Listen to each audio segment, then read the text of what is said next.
Nabila Putri Pamungkas di acara Info Islami yang akan menemani Anda selama 30 menit ke depan dengan info-info yang insya Allah akan memberikan manfaat untuk kita semua. Yang Masya Allah, di dalam Islam banyak sekali keajaiban, keanehan yang tanpa sadar kita ketahui. Tanpa berlama-lama, mari kita simak videonya.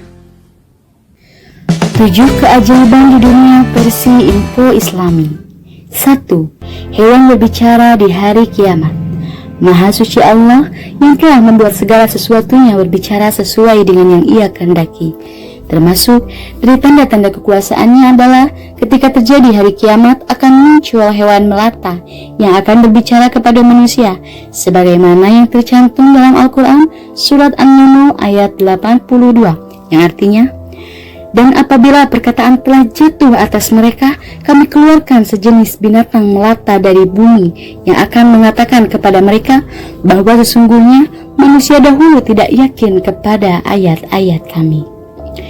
Hewan ini akan keluar di akhir zaman ketika rusaknya manusia dan mulai meninggalkan perintah-perintah Allah, dan ketika mereka telah mengganti agama Allah.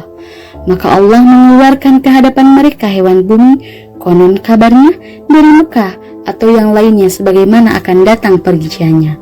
Hewan aneh yang berbicara ini akan keluar di akhir zaman sebagai tanda akan datangnya kiamat dalam waktu yang dekat. 2. Pohon kurma yang menangis. Adanya pohon kurma yang menangis ini terjadi di zaman Rasulullah SAW. Pohon kurma menangis ini dikisahkan Zabir bin Abdullah radhiyallahu anhu berkata, dulu Rasulullah SAW berdiri berkhutbah di atas sebatang kurma. Maka tatkala diletakkan mimbar baginya, kami mendengar sebuah suara seperti suara unta dari pohon kurma tersebut hingga Rasulullah SAW turun, kemudian beliau meletakkan tangannya di atas batang pohon kurma tersebut. Hadis riwayat Al-Bukhari dalam Sahih Muslim. 3. Untayan salam batu aneh. Mungkin kalau seekor burung yang pandai mengucapkan salam adalah perkara yang sering kita jumpai. Tapi, bagaimana jika sebuah batu yang mengucapkan salam? Sebagai seorang hamba Allah yang mengimani Rasulnya, tentunya dia akan membenarkan seluruh apa yang disampaikan Rasulullah. Seperti pemberitahuan beliau kepada para sahabatnya bahwa ada sebuah batu di Mekah yang pernah mengucapkan salam kepada beliau. Wallahu a'lam. 4. Pengaduan seekor unta. Manusia adalah makhluk yang memiliki perasaan. Dari perasaan itu timbullah rasa cinta dan kasih sayang di antara mereka. Akan tetapi ketahuilah, bukan hanya manusia saja yang memiliki perasaan, bahkan hewan pun memilikinya.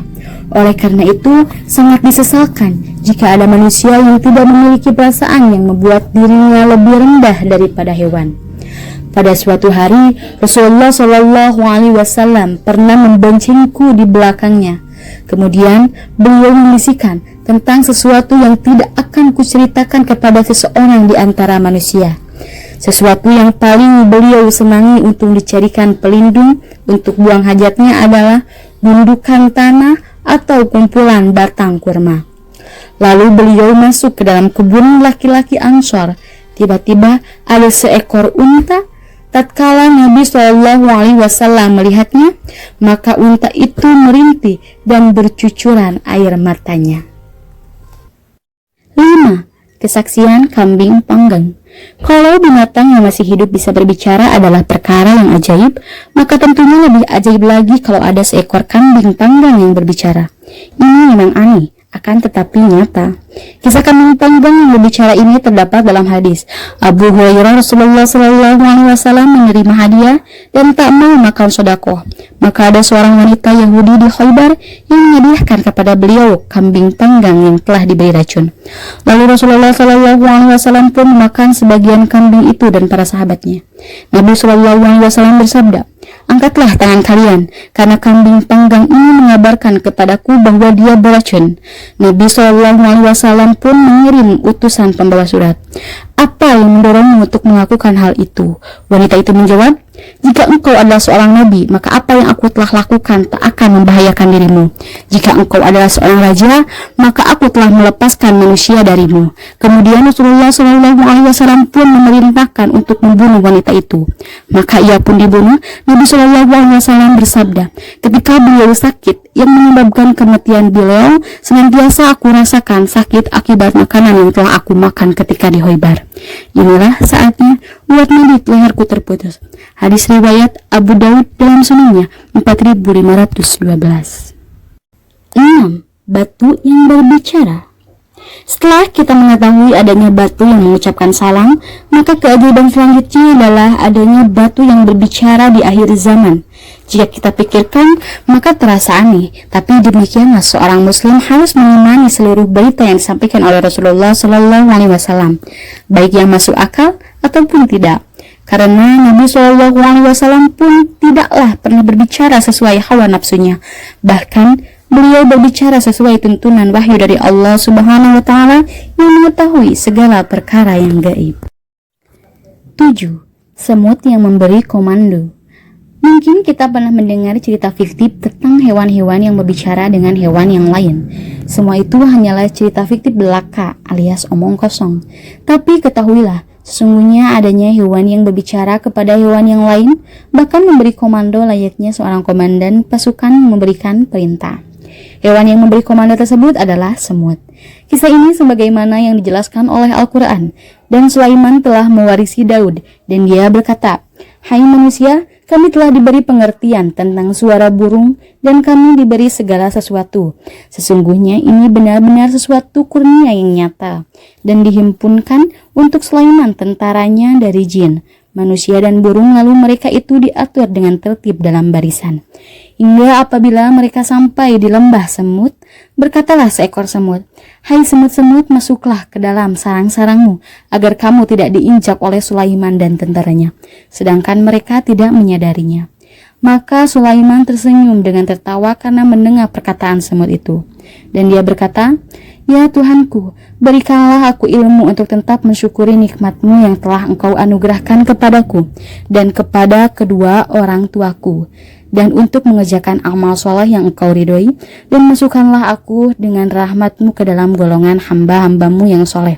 Quran Surat An-Naml ayat 16-19. Pemirsa, Islam bukan hanya sekedar agama yang formal, bukan hanya membahas tentang beribadah, bukan pula agama yang mengedepankan permusuhan. Tetapi Islam datang dengan keajaibannya, keajaiban yang nyata, keajaiban yang benar, keajaiban untuk manusia mengambil hikmah dari kehidupan itu. Seperti info tadi, Allah sangat jelas memperlihatkan kekuasaannya kepada kita. Aneh tapi nyata, namun semua sudah tertulis di dalam Al-Quran. Bahkan Allah pun memperlihatkan tanda-tanda akan adanya hari kiamat. Berikut masih banyak sekali info-info yang lebih menarik seputar Islam. Tentunya jangan kemana-mana, kita kembali setelah jeda iklan yang satu ini. 7 fakta ilmiah yang disebutkan dalam Al-Quran. 1. Asal-usul alam semesta. Al-Quran melangkah lebih jauh dan merinci penciptaan alam semesta itu sendiri dibandingkan kitab-kitab sebelumnya yang diwahyukan kepada Nabi sebelum Muhammad. Al-Quran menjelaskan mengenai asal-usul alam semesta dengan begitu gamblang. Penjelasan tentang surga pra-penciptaan sebagai asap penting karena para kosmolog modern setuju bahwa alam semesta pernah ada sebagai awan buram belaka. Para ilmuwan terus mengamati bintang-bintang baru yang terbentuk dari awan berasap serupa hari ini. Al-Quran Surat Fussilat ayat 11 yang artinya, "Kemudian dia berpaling ke surga ketika sudah berasap dan berkata kepadanya dan ke bumi, 'Datanglah kalian berdua dengan sukarela atau tidak.'" 2. Perkembangan prenatal. Membahas evolusi embrio, Quran Surat Al-Mu'minun ayat 12-14 yang artinya, "Kami menciptakan manusia dari ekstrak tanah liat, lalu kami jadikan sebagai tetesan di tempat permukiman, diperbaiki dengan kokoh, lalu kami jadikan tetes menjadi alaqah. Hal pertama yang harus diperhatikan di atas adalah kata alaqah. Dalam bahasa Arab, alaqah adalah homograf dengan 3 arti berbeda. Ini bisa merujuk pada lintah, bekuan darah, atau sesuatu yang telah ditangguhkan. Jika berbicara tentang perkembangan embrio dalam rahim, janin memperoleh nutrisi dan oksigen dari darah ibu. Dengan cara ini, tidak seperti lintah yang bertahan hidup dengan menghisap darah dari makhluk lain. Pada tahap awal perkembangannya, darah embrio tidak bersirkulasi. Ini berarti sejumlah besar darah tetap diam, membuat janin mirip dengan bekuan darah. Terjemahan alaqah sebagai suatu yang telah ditangguhkan sangat menarik. Saat berada di dalam rahim, embrio digantung dari dinding rahim oleh plasenta dan tali pusat. 3. Anatomi otak. Di dalam Al-Quran surat Al-Alaq ayat 15-16, Anda akan menemukan ayat-ayat yang dibaca, biarlah dia waspada. Jika dia tidak berhenti, kami akan membawanya dengan nasiah. Bohong, berdosa, nasiah.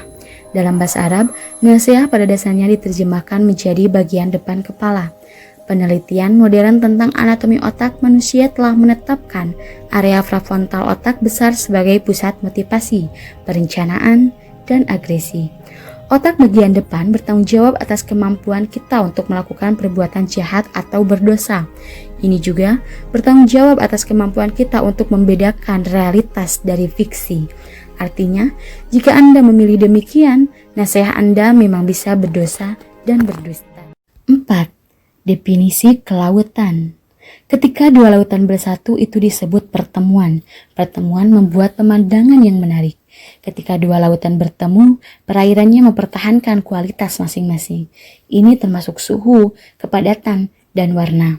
Di dalam Al-Quran surat Ar-Rahman ayat 19-20 yang artinya, Dia telah membiarkan pertemuan dua lautan bebas. Ada pembatas di antara mereka, mereka tidak melampaui batas. Zona Picnic-Land tersebut tidak terlihat oleh mata manusia. Para ilmuwan baru menemukannya baru-baru ini melalui serangkaian penyelidikan kompleks dengan peralatan berteknologi tinggi. Namun, para penganut Al-Quran telah mengetahui tentang partisi terlarang itu selama berabad-abad. 5. Kedalaman laut dan gelombang internal. Di dalam Al-Quran surat An-Nur ayat 40 menampilkan bagian di mana Tuhan membandingkan ketidaktahuan orang kafir dengan kedalaman lautan. Menurut ayat tersebut, kehidupan seorang kafir suram dan dihabiskan dalam kegelapan yang sama gelapnya dengan laut dalam. Mendiskusikan kedalaman lautan, ahli kelautan kontemporer telah mengkonfirmasi bahwa gelombang internal memang ada. Mereka terjadi ketika lapisan bawah laut menemui rintangan. 6. Pembentukan awan. Di dalam Al-Quran surat An-Nur ayat 43 yang artinya, tidaklah engkau melihat bahwa Allah menjadikan awan bergerak perlahan, kemudian mengumpulkannya, lalu Dia menjadikan bertumpuk-tumpuk. Lalu engkau lihat hujan keluar dari celah-celahnya, dan Dia juga menurunkan butiran-butiran es dari langit, yaitu dari gumpulan-gumpulan awan seperti gunung-gunung. Maka ditimpakannya butiran es itu kepada siapa yang Dia kehendaki, dan dihindarkannya dari siapa yang Dia kehendaki. Pembentukan awan telah dipelajari secara ekstensif oleh ahli meteorologi selama 2 atau 3 abad terakhir. Ia juga menjadi rahasia umum di antara semua orang yang perhatikan di sekolah dasar. Namun, di Arab Saudi abad ke-7, sangat sedikit yang diketahui tentang awan dan bagaimana awan itu diproduksi. Sedikit informasi yang tersedia didasarkan pada teori Aristoteles, yang sayangnya ajaran Aristoteles seringkali tidak akurat. Nyatanya, karya filsuf Yunani sering dikatakan telah memundurkan sains 1000 tahun. 7. Bentuk pegunungan. Di dalam Al-Quran surat An-Nahl ayat 15 yang artinya, dan Dia telah menetapkan gunung-gunung yang kokoh di bumi agar tidak goyah bersamamu, dan sungai serta jalan yang bisa kamu temukan jalan. Bagian di atas tampaknya sejalan dengan beberapa teori kontemporer tentang lempeng tektonik yang percaya bahwa gunung berfungsi sebagai penstabil kerak bumi. Jika teori-teori ini benar, orang-orang akan bertanya bagaimana seorang pedagang yang buta huruf di tahun 6000-an dapat memperoleh informasi seperti itu tanpa wahyu ilahi. Wallahu a'lam bishawab. Subhanallah, walhamdulillah, begitu banyak kuasa Allah yang telah diperlihatkan, namun kita tidak menyadarinya. Semoga kita menjadi umat yang diridhoi. Tak terasa 30 menit sudah kita menemui Anda. Saya Nabila Putri Pamungkas, mohon undur diri. Wassalamualaikum warahmatullahi wabarakatuh.